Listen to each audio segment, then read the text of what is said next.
Muchas gracias, buenos días para todos. Dando que el Señor les bendiga abundantemente y les deje ver su gloria cada día en este tiempo y bueno, recordarles que el Señor vuelve, ¿no? Que no digan que no se los... Eh, Estaba pensando en el tema de hoy, ¿no? En medio del amor y la libertad del Señor, nosotros tenemos que aprender a relacionarnos con los demás en la libertad de Cristo. Y pensaba en un ejemplo de la antigüedad. En la antigüedad, en el mundo griego, había una cajita de cera que era una tabla, como una tabla de cera, y había una varita afilada que se usaba para escribir, la llamaban el upogramos, con H inicial y dos M's. Upogramos. Gramos significa escribir y upo significa debajo.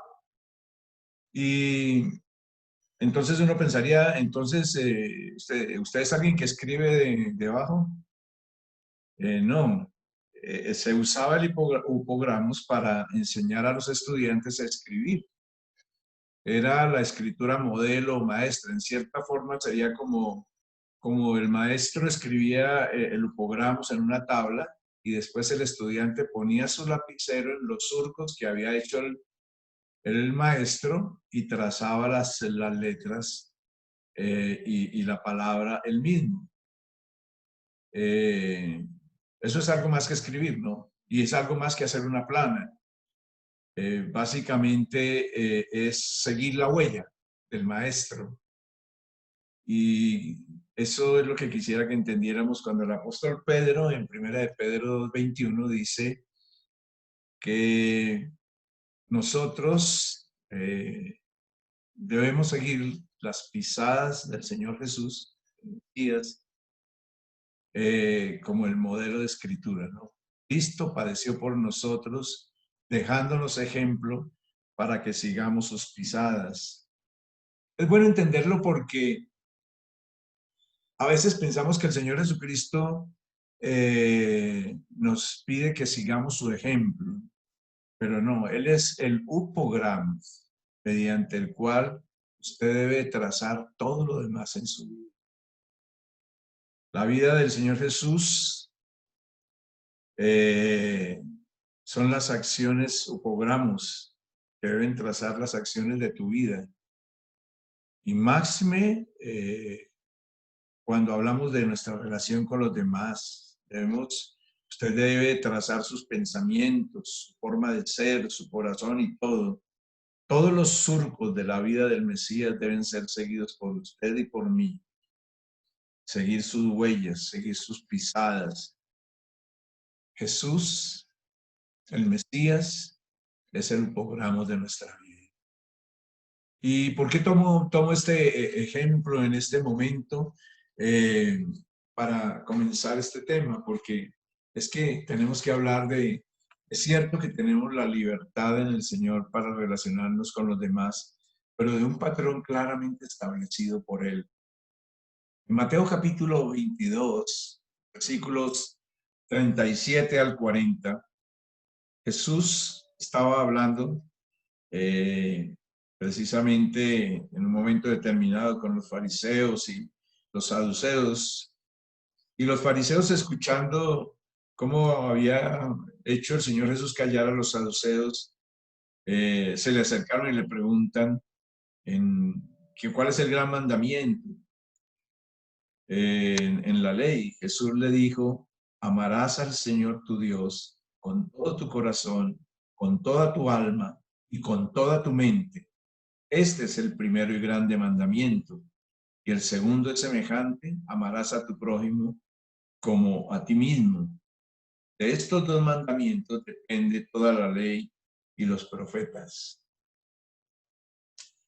De ellos cuelgan los 613 mandamientos que hay en la Torá. Aquí el Señor ratifica que ley y gracia van juntos siempre, ¿no? Y dice, mire, todo lo resumimos simplemente en amar a Dios, dice, con todo tu corazón, con todo tu corazón, con toda tu identidad, con todo tu ser, dice, con toda tu alma, con tu intelecto, con tu voluntad, con tus emociones, con toda tu mente, de una manera inteligente. Pero luego dice, y el segundo es semejante, amarás a tu prójimo como a ti mismo.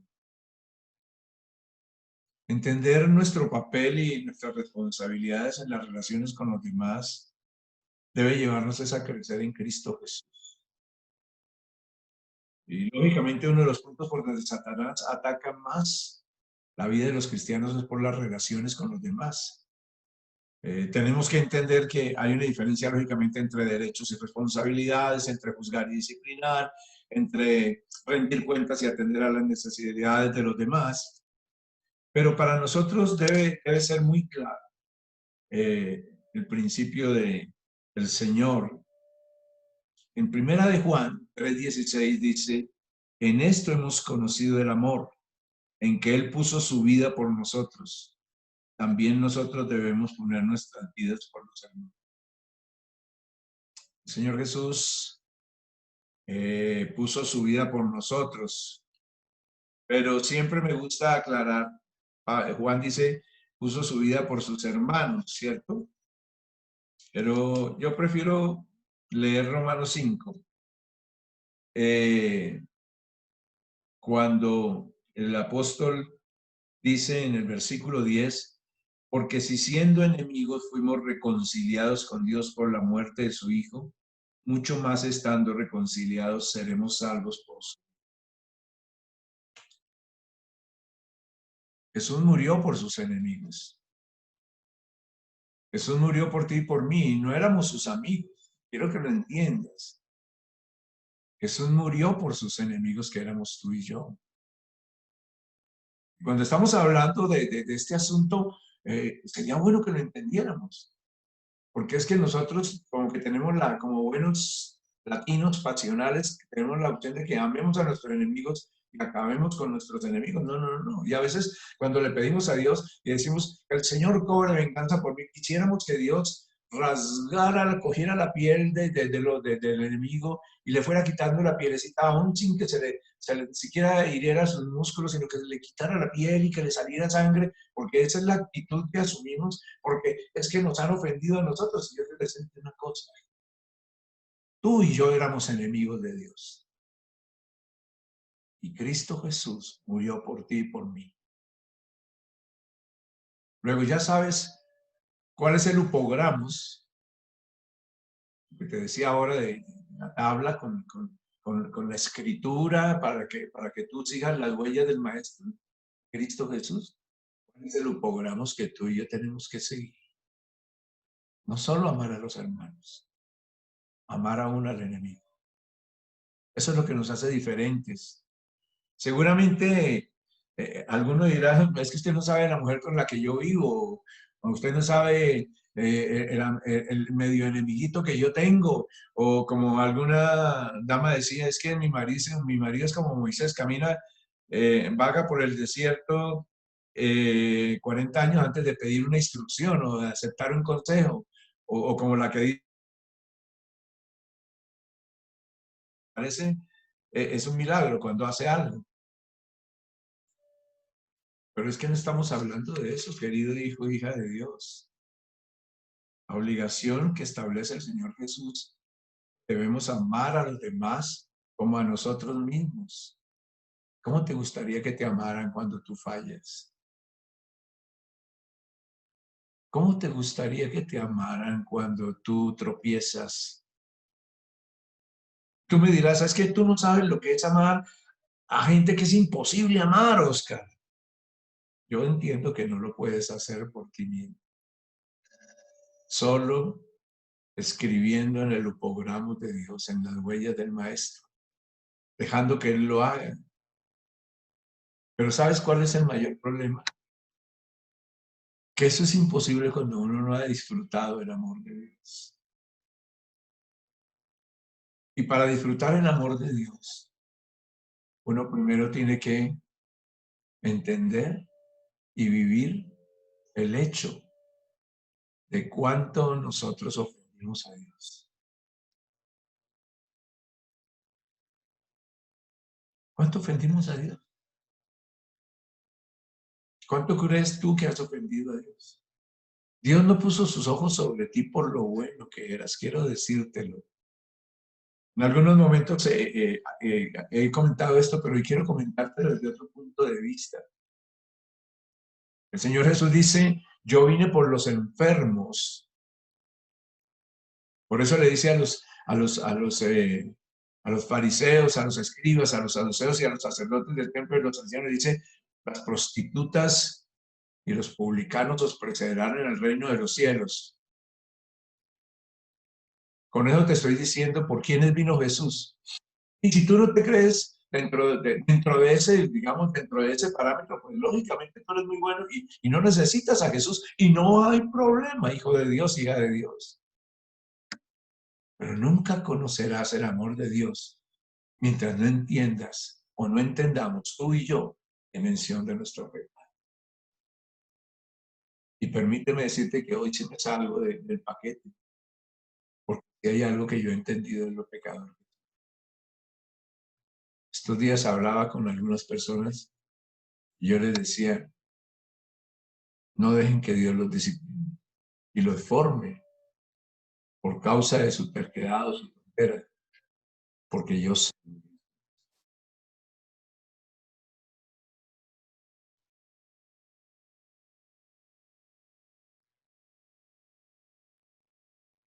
no soy el mejor. Yo entiendo mi pecado, mis errores. Y por eso puedo contarte que en alguna manera he experimentado el inmenso,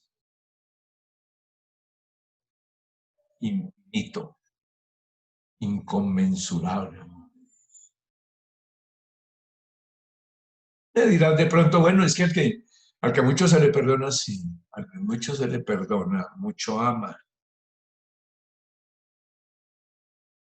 En primera de Juan 4:19, mientras buscas te voy contando que ahora eres libre y tú puedes relacionarte con los demás como Dios quiere porque Dios te amó. Y si tú entiendes tus errores y tus pecados, entenderás el inmenso amor de Dios y disfrutarás del inmenso amor de Dios. Entonces podrás comunicarlo, pero recuerda que uno no puede dar lo que uno no ha experimentado. La gente dice, ama como 1 Corintios 13. Quiero decirte que 1 Corintios 13 es el amor de Dios. Y tú no puedes amar con el amor de Dios. Pero ahí dice que son decisiones y no son sentimientos. Aunque lo digas de esa manera. Si tú no lo has experimentado, tú no puedes comunicar lo que no has experimentado. Si tú no sabes lo que es no tener envidia, pues no puedes comunicar lo que es la envidia, no tener envidia, si no conoces la envidia. Ahora, no digo que tienes que pecar para lo que vivas, sino tienes que entender hasta dónde tú y yo ofendimos a Dios y hasta dónde Él nos amó, que se hizo hombre y entregó su vida por nosotros. Dice en primera de Juan 4, versículo 19, si quieres, vas mirando, ahí dice precisamente el apóstol, nosotros le amamos a Él porque Él nos amó primero.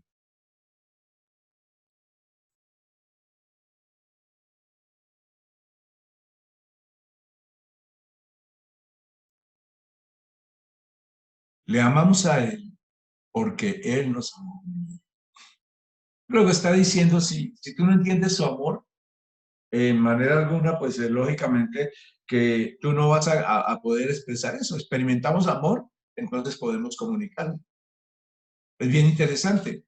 En Mateo capítulo 10, versículo 8, está hablando el Señor y también nos lleva a meditar en algunas cosas que son importantes para nosotros. Dice, sanad enfermos, limpiad leprosos, resucitad muertos, echad fuera demonios, de gracia recibisteis, dad de gracia.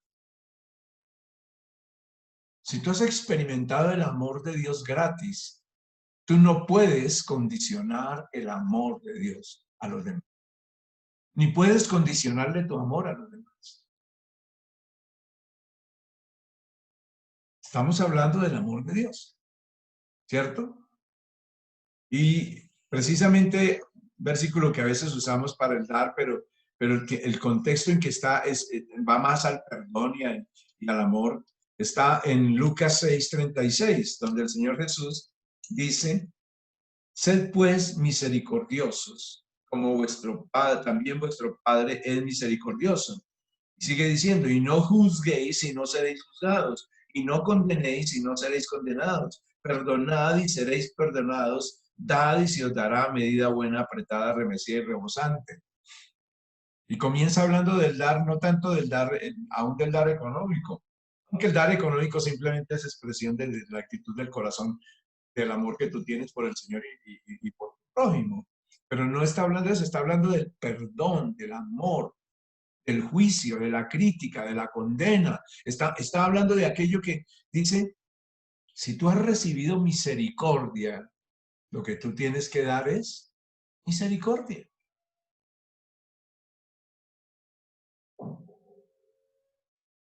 En Efesios 4:32, el Señor sigue hablando de este tema y es increíble como el Señor habla acerca de este tema para cada uno de nosotros. ¿Por qué será? Porque es un tema importantísimo.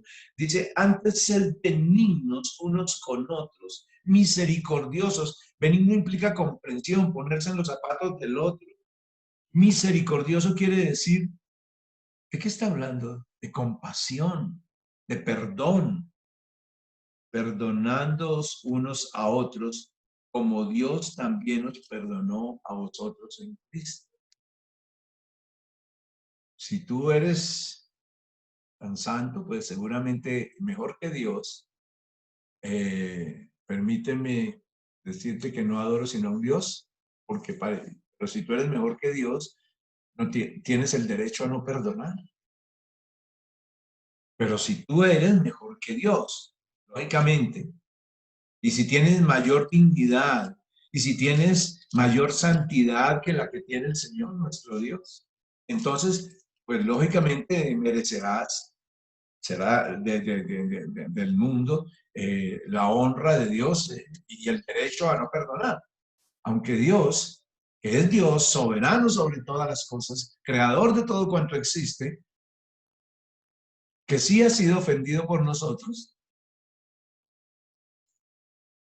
perdona a sus enemigos. En en Hechos 20:35, Hechos 20:35, dice: en todo os he enseñado, dice el apóstol Pablo, que trabajando así se debe ayudar a los necesitados y recordar las palabras del Señor Jesús, que dijo: más bienaventurado es dar que recibir. Si tú sigues el lupogramos de Dios, que es Cristo, el Mesías, Yeshua HaMashiach, como se dice en hebreo, pues quiero decirte que tienes que perdonar. Me preguntaba, y esta semana entendí algo muy hermoso. Creo que todo el mundo lo entiende, pero no entiende lo que pasó realmente. Cuando miraba que por qué los judíos se pusieron enojados con Pilato cuando puso en 3 idiomas, hebreo, griego y latín, por qué Jesús estaba en la cruz. Ustedes saben que los romanos en la celda de los que estaban presos ponían un acta donde decía por qué estaban en esa celda. Al final, cuando pagaban su pena, escribían sobre esa acta totalmente cancelado. Y en el caso de los crucificados en la cruz, en la parte de arriba ponían por qué estaban crucificados. Y Pilato puso Jesús de Nazaret, rey de los judíos. Y los judíos se enojaron, los fariseos y los sacerdotes, porque Pilato puso eso, Jesús de Nazaret, rey de los judíos. Pero en hebreo, el inicial de cada una de las palabras con las que se escribía eso, las letras iniciales marcaban el nombre de Dios. Luego, lo que estaba escrito por la gran autoridad civil de ese momento era que Dios estaba sobre esa cruz.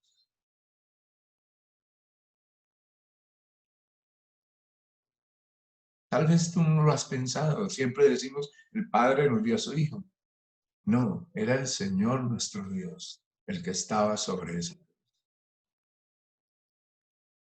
Y por eso la Yod, Hei, Bab, Hei, que son las letras del nombre de Dios, estaban como las iniciales de las palabras de los que proclamaban a Jesús Nazareno, Rey de los judíos. ¡Qué tremendo! El Dios del cielo había venido a abrazar la cruz. Entonces tú decides si realmente puedes en un momento determinado perdonar o no perdonar. Te pregunto, ¿qué disposición tienes? Tú y yo somos responsables de nuestro carácter y de atender a las necesidades de los demás, porque eso es lo que marcó el Señor Jesús. De gracia recibisteis, de gracia.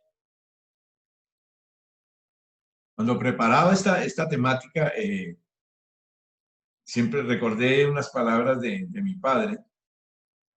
A veces cuando nos llamaba la atención y nosotros le decíamos, o por lo menos yo le decía, pero hey, ¿por qué tú no le llamas la atención a los menores?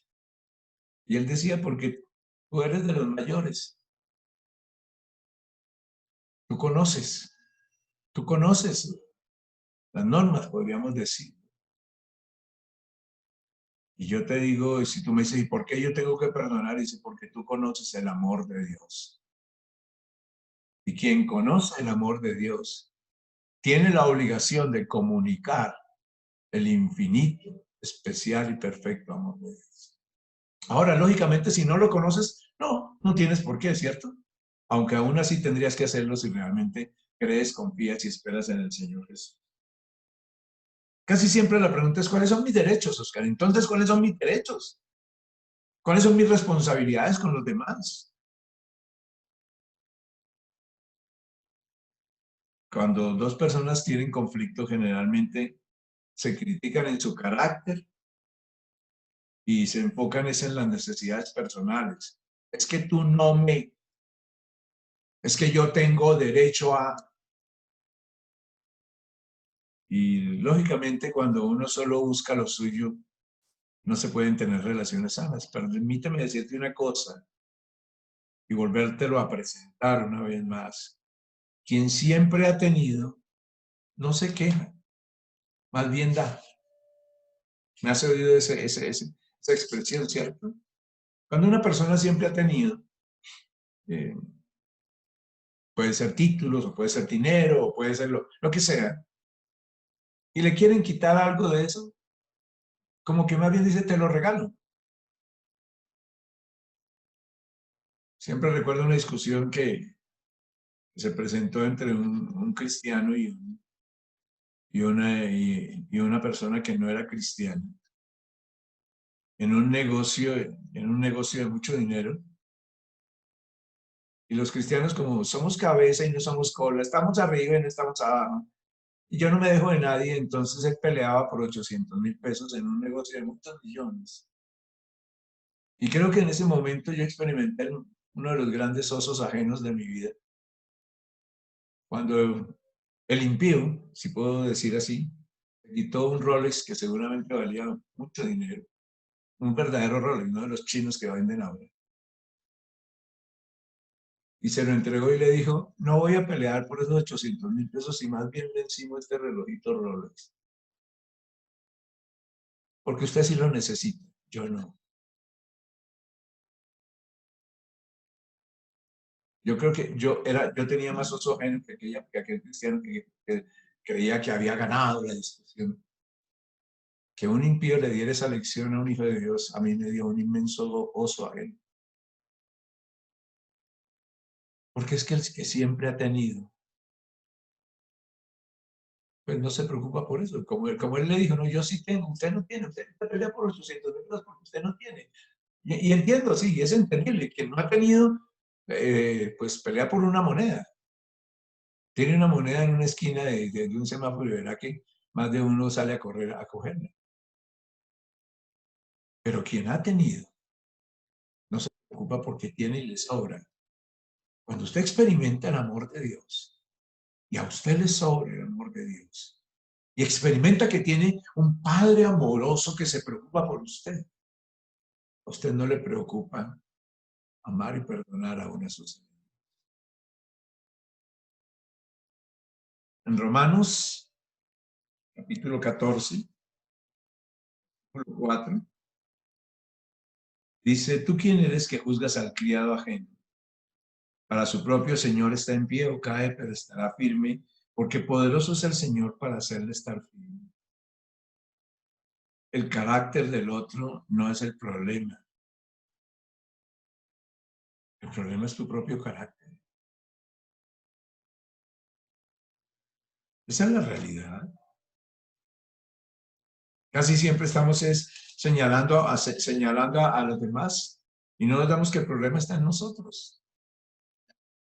En Filipenses 2 del 3 al 5, Filipenses 2 del 3 al 5, dice, nada hagáis por contienda o por vanagloria, antes bien con humildad, estimando cada uno a los demás como superiores a él mismo. Óyeme bien, estimando cada uno a los demás como superiores a él mismo, no mirando cada uno por lo suyo propio, sino cada cual también por lo de nosotros. Haya pues en vosotros este sentir que hubo también en Cristo Jesús. Tu upogramos. Sigue las huellas de tu upogramo.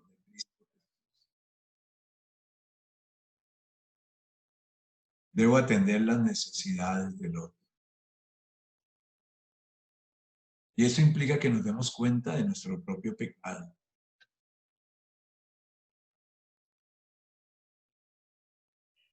¿Por qué no vivimos esto? Vemos mal los errores del otro. Y eso expresa mucho cómo es nuestra relación con Dios. Aunque somos hijos de Dios, todavía actuamos como pobrecitos, sin padre, que tienen que pelear por la moneda. ¿Acaso no somos conscientes de nuestro propio pecado, querido hijo de Dios, hija de Dios? Filipenses 2, del 3 al 5.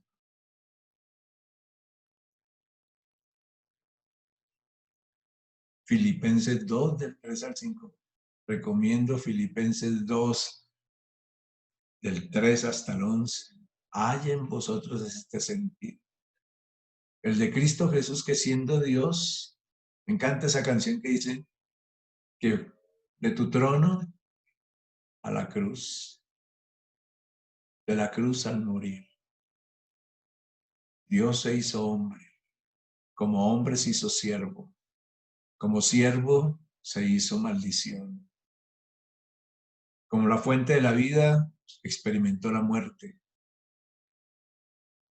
experimentó la condenación del hombre, el único que ha experimentado la condenación y la soledad del hombre en su condenación.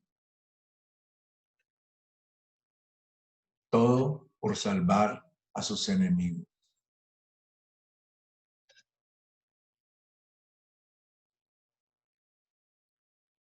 No sé si toca tu mente o tu corazón.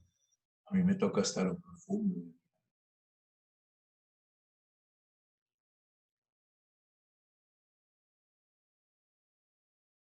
Ahora somos hijos de Dios y aún no se ha manifestado lo que hemos de ser.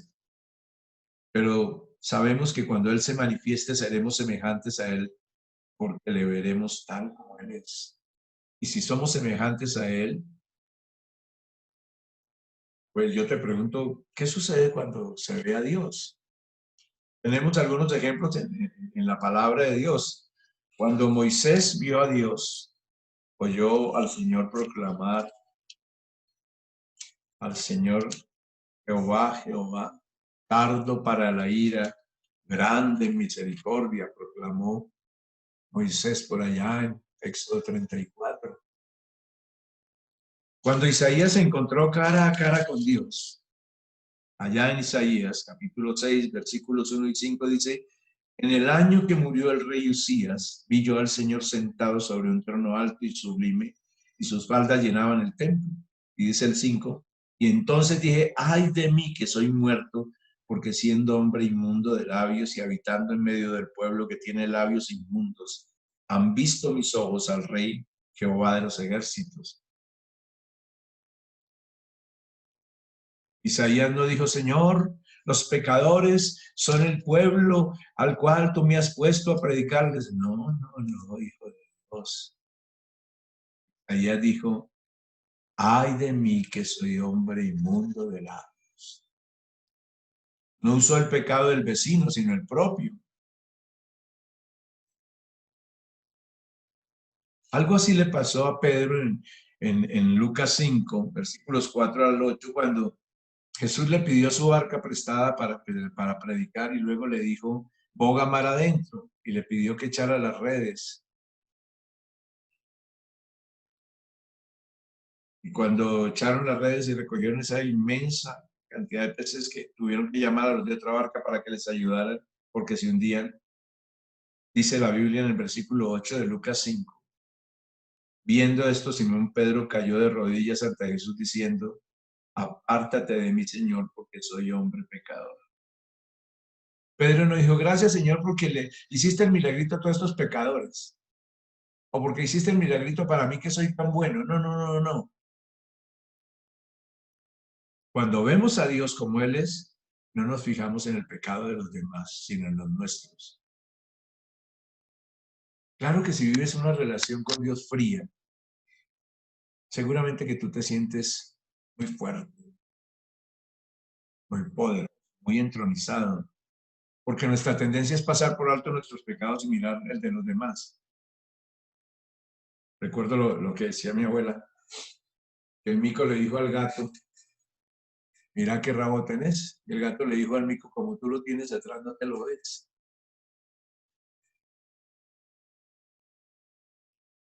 Cuando los demás no responden a nuestras expectativas, los criticamos, los señalamos, sus errores, pero no somos responsables del carácter de ellos. Dios no nos llamó a ser responsables del carácter de ellos. O sea que tenemos que enfatizar nuestra responsabilidad antes que nuestros derechos. Debemos enfatizar que el derecho de nosotros, ya te lo dije, cuando uno tiene, uno no se preocupa. Es que hablaron de mí, al cabo que ni me importa. Porque me están juzgando a mí, si estoy caminando con el Señor, al cabo que ni me importa. A veces me sonrío porque, lógico, a mí también me ha pasado. Es que me echaron la madre. ¿Y su mamá es así? No, entonces, ¿por qué se enoja?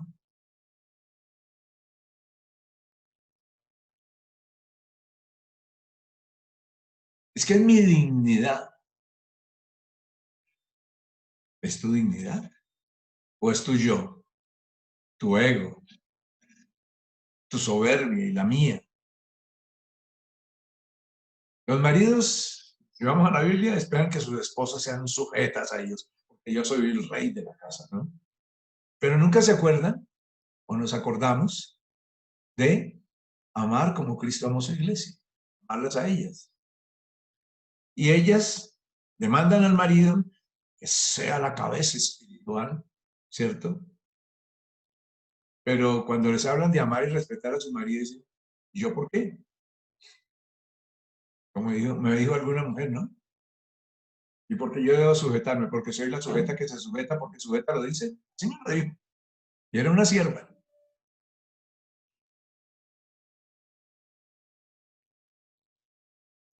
Siempre estamos pensando en lo que le corresponde a los demás. Los padres esperan que sus hijos les obedezcan y enfatizan ese hecho en lugar de enfatizar la obligación de amar y enseñar y corregir con amor. Enfatizamos los derechos por encima de las responsabilidades. ¿Sabes qué hace eso? siembra las semillas de destrucción de cualquier relación. Si hay algo que tenemos que aprender, y Jesús lo hizo, es a no enfocarnos en los fallos de los otros y más bien elegir pensar bien de los demás. Porque a largo plazo es mucho mejor que sentirnos siempre defraudados y maltratados. Es que me fallaste. Cuando otros cometen una falta, es la responsabilidad tuya. Tú eres su conciencia, Pepe Grillo. Tú eres el Pepe Grillo de Pinocho, la conciencia de los demás.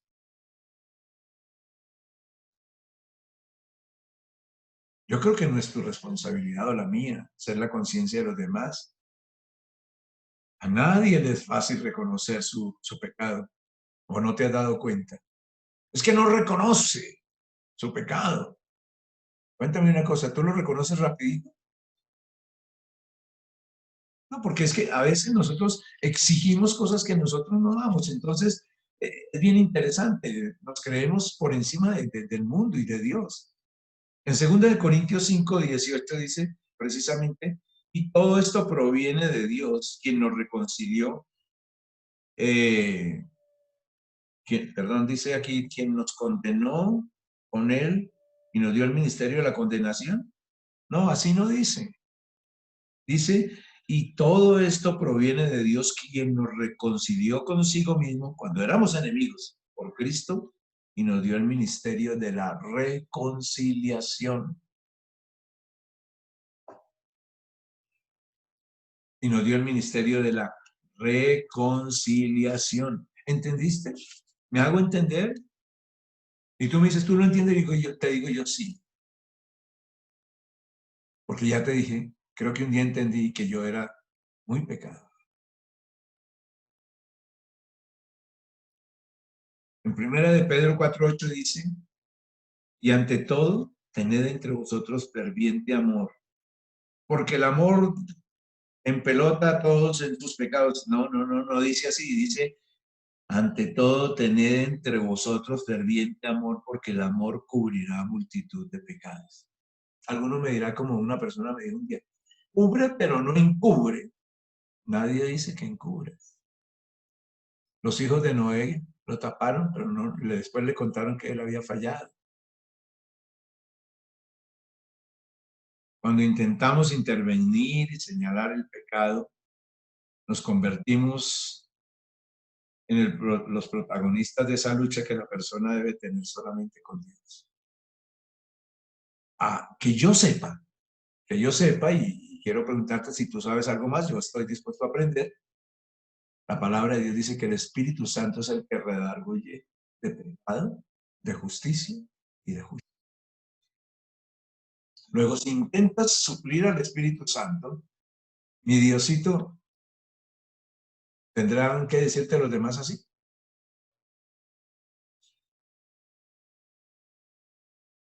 No puedes asumir el papel que no te corresponde.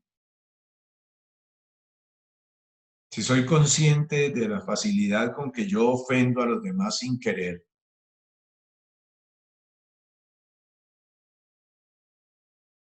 mi madre decía que a veces queremos hacer un gesto y terminamos haciendo una gracia. Entonces, ¿por qué no decido no ofenderme cuando otros parecen ofenderme? Alguna vez iba conduciendo por la autopista y alguien me cerró y lógicamente a Oscar se le salió el vampiro y empecé a acelerar para alcanzarlo y cerrar.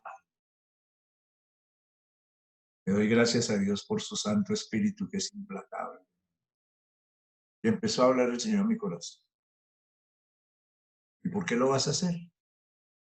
Señor, tú viste lo que me hizo, me cerró, lo hizo de apostas. ¿Seguro, Oscar?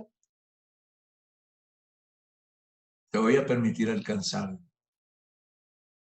Y fue como si me abriera y lo alcancé y me dijo, ¿te das cuenta que ni siquiera se ha dado cuenta que te cerró y que está cerrando otro y no se dio cuenta porque va gritando y cantando como loco?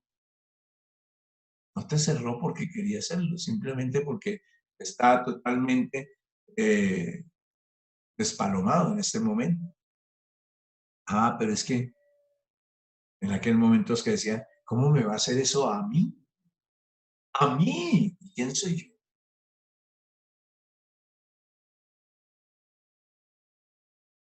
Le doy el beneficio de la duda a los demás, porque me gustaría que me la dieran a mí, pero no le damos el beneficio de la duda a los demás. Decidimos pensar bien de los demás. Hijo de Dios, hija de Dios, tener conflictos con los demás es normal. El problema está en cómo los manejamos. Porque es otra cosa que nos pasa. No nos gusta que nos lleven la contraria. ¿Acaso tú eres Dios y siempre tienes la razón? Me encanta un dicho o un principio que usan en las escuelas rabínicas judías. Dicen, contradíceme para que aprendamos. Pero contradíceme con argumentos, lógicamente. No con pasiones, y con enojos, y con palabras, y con vulgaridades, y con acciones agresivas. No, contradíceme con argumentos. Que aprendamos los dos. Y aprendamos a escucharnos los unos a los otros. Dios nos llamó. Ah, pero hay que disciplinar sí, pero no juzgar. Juicio no es lo mismo que disciplina. El juicio toca el carácter. ¿Cómo? Me dices. Claro. Cuando tú dices que tú eres un idiota, tú eres un estúpido, tú estás tocando el carácter de la persona. Cuando tú le dices a la persona, creo que estás cometiendo este error, estás yendo a lo que es, al hecho, no a la persona. En el Evangelio según San Mateo, capítulo 7, ¿quieres mirarlo ahí? Espero que tengas tu Biblia ahí junto a ti. Creo que como buenos latinos no la tenemos, pero no quiero juzgarte. Mateo 7, del 1 y 2, Mateo 7, versículos 1 y 2 dice, no juzguéis para que no seáis juzgados, porque con el juicio con que juzgáis, seréis juzgados, y con la medida con que medís, os será medido, seréis medidos. No juzguéis para que no seáis juzgados. Sed misericordiosos como vuestro Padre es misericordioso. ¿Y sabes qué dice en cuanto a la disciplina? Porque a veces utilizamos la disciplina para caerle al otro encima. Dice en Gálatas 6:1, dice, hermanos, si alguno fuere sorprendido en alguna falta, vosotros que sois espirituales, yo me imagino, restaurarle, dice restaurarle, no dice enjuiciarle, no dice azotarle, no dice golpearle, no dice restaurarle con espíritu de mansedumbre, considerándote a ti mismo, no sea que tú también seas tentado. Va a la conducta. La disciplina se basa en lo que hemos visto o escuchado. En eso se basa la disciplina. ¿Te acuerdas de lo que vimos hace unos días en Mateo 18, versículos 15 al 17? Cuando Jesús habló de los dos deudores en el Mateo 18, y antes venía hablando del perdón al hermano, y dice en Mateo 18, versículo 17, 15 al 17, dice, por tanto, si tu hermano peca contra ti, ve y repréndele estando tú y él solos. Si te oyeres ganado a tu hermano, mas si no te oyere, toma aún contigo uno o dos, para que en boca de 2 o 3 testigos conste toda palabra. Y si no los oyere a ellos, dilo a la iglesia. Y si no oyere a la iglesia, tenle por gentil y publicano. Entonces tomamos esta expresión, tenle por gentil y publicano, y le caemos encima. No, ¿cómo tratas a alguien que no ha recibido a Cristo? Como alguien inmaduro. Más bien lo dejas quietico a un lado. El propósito de la disciplina es restaurar, no condenar. Y si no hay 2 o 3 testigos, déjalo tranquilo. El Espíritu Santo produce convicción.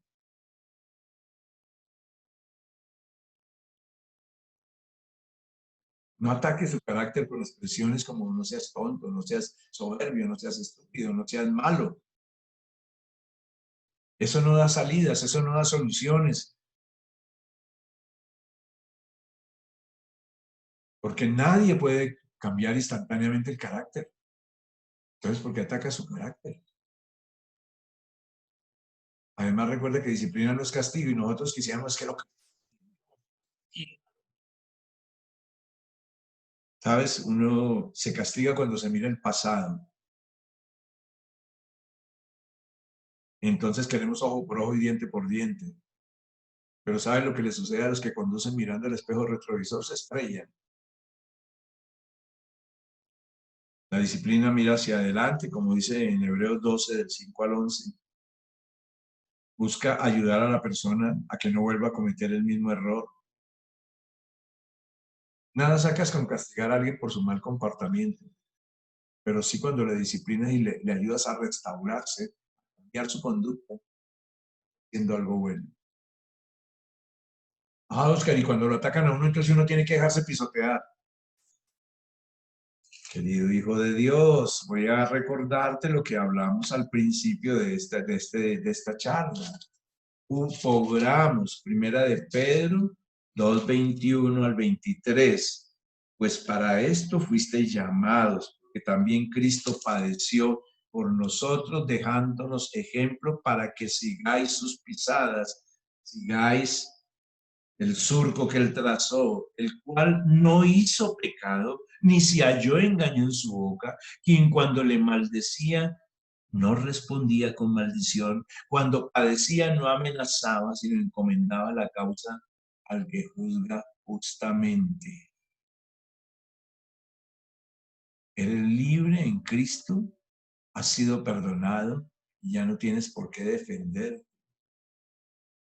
Si has obrado mal, no tienes defensa, o sí. Y si has obrado bien, no necesitas defensa.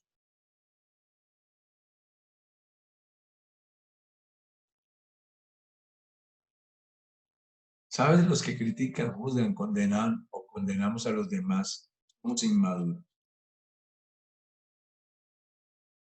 Pero podemos tener la oportunidad de ministrar y ayudar a las personas.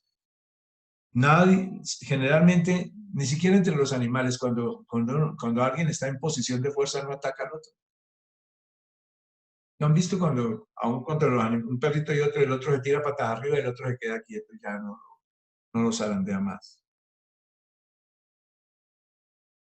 Quienes critican a los demás o están sufriendo o son inmaduros. Y no han conocido a Dios como el Dios que les acepta, como el Dios que los afirma, sino ven a Dios como la autoridad a la que hay que rendir cuentas.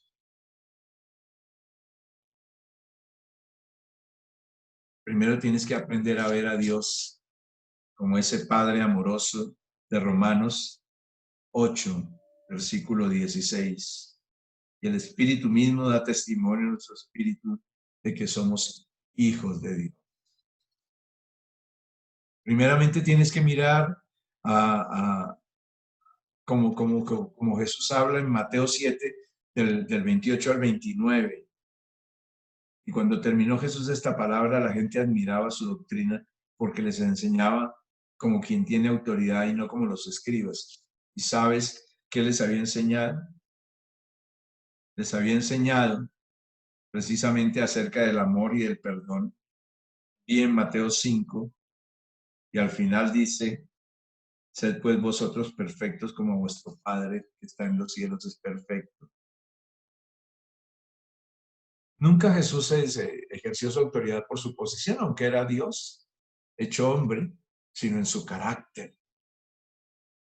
Sin traen al adúltero, si alguno tiene la capacidad de tirar la primera piedra, tírela. Le traen al ciego, ¿quién pecó? Este, sus padres, no, es para la gloria de Dios. Ah, entonces, no puedo expresar mis necesidades. Si en una relación tienen necesidades no satisfechas, es importante que las expreses, pero no juzgando el carácter de la otra persona, sino lo que pudo ser, o perdón, más bien lo que puede ser. Expresa tu necesidad. como necesidad, no como un juicio. Ah, es que usted no me quiere. No, usted puede decirle, me siento como que no me amas, ¿cierto? Me hace sentir inútil, me hace sentir no amado, no amada. Nunca te quedes callado, expresa la necesidad, pero no atacando al otro.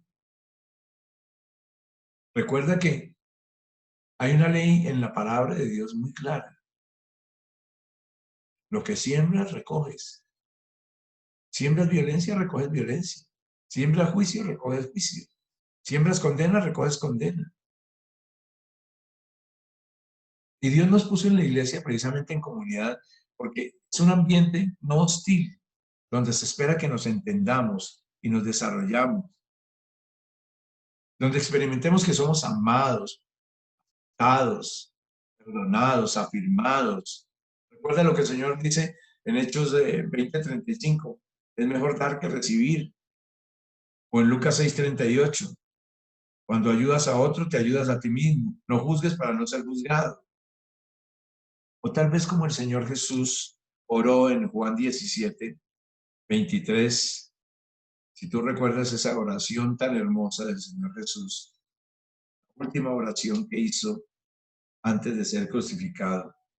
Yo en ellos, tú en mí, para que sean perfectos en unidad, para que el mundo conozca que tú me enviaste y que has amado a ellos como también.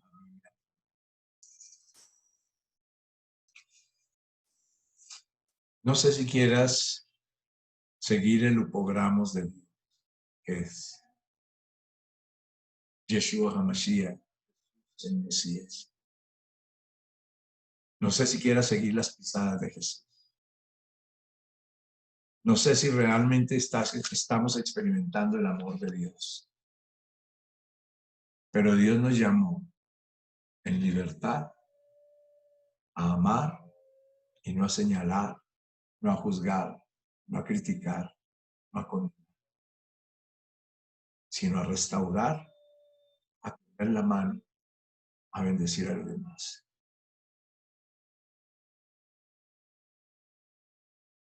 Cuando encuentres a alguien en debilidad, si tú eres tan fuerte, tiende la mano y ayúdale a levantar.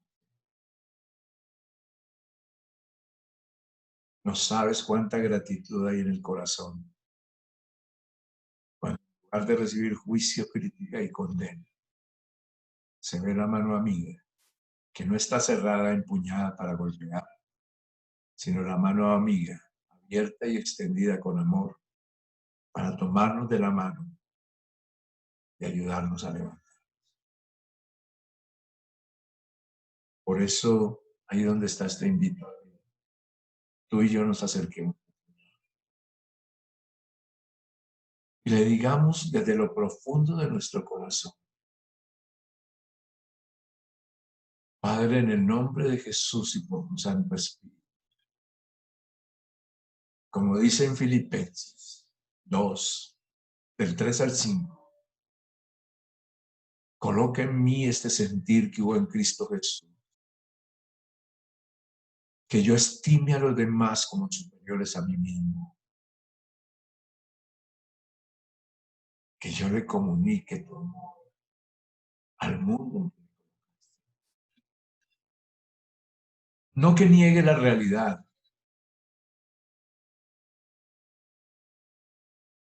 que al reconocer las heridas o el daño, tienda la mano para ayudar a restaurar, o la herida o el daño. Que yo experimente que estoy en posición de fortaleza contigo, que no estoy solo y que tú estás conmigo, que tengo un Padre que me respalda, Dios que me sustenta, Rey que me guía, poderoso Señor que camina conmigo como sus. Que me enseñes a abrazar, que me enseñes a ayudar, que me enseñes a rodear y a proteger, a cuidar y a bendecir, que me enseñes a amar. Con razón dice tu palabra de una manera tan clara y tan contundente. En el amor no hay temor, sino que el perfecto amor echa fuera el temor, porque el temor lleva en sí castigo, de donde el que teme no ha sido perfeccionado en el amor. Y el que no ama no ha conocido a Dios, porque Dios es. Si te cuesta tanto, dile, enséñame a conocerte y muéstrame mi pecado para que, reconociendo cuánto me has amado y perdonado, yo aprenda a amar y perdonar a los demás. Acerquémonos a Él confiados en esta mañana a su trono de gracia, y con nuestros labios, nuestras palabras y nuestro cántico, digámosle de corazón que en nuestra vida queremos caminar en el upogramos de Dios, en las pisadas de nuestro amado Jesús, dejar vivir a Jesús a través de nosotros, para amar como Él amó. Seguramente que cuesta hasta el sacrificio como en la cruz de Cristo, pero millones de millones cantaremos en el cielo, que siendo enemigos,